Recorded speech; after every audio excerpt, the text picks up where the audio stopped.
Hello everyone, welcome back to my new blog. আজকে যাচ্ছি মন্দিরে একটু পুজো দেওয়ার জন্য, বাবা আর আমি মিলে।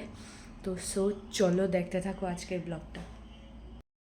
অনেক দিন ধরেই যাব ভাবছি বাবা আর আমি একটু মন্দিরে, কিন্তু যাওয়া হচ্ছে না। সেই কারণে কলেজ থাকে, এরপরে এসে আর ভালো লাগে না। তো আজকে যাচ্ছি। দিকে প্রথমেই বাড়ি থেকে বেরিয়ে ধূপকাঠি মোমবাতি নিয়েছি। ধূপকাঠি মোমবাতি নিয়ে চলে এসেছি ঠাকুরের মন্দিরে।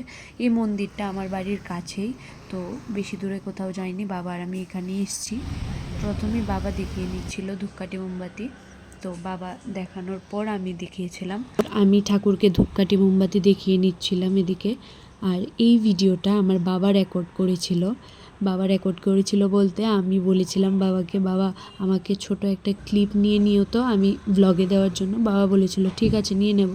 এরপর দেখি কি বাবা আমার সাথে সাথে আমি যেদিকে যাচ্ছি সেখানেই যাচ্ছে, ভিডিওটা করছে। আমি তো ভেবেছি কি না কি করেছে। বাড়িতে এসে যখন আমি ফোনে ভিডিওটা দেখেছি, আমার খুব ভালো লেগেছিল। এত সুন্দর বাবা রেকর্ড করেছিল ভিডিওটা।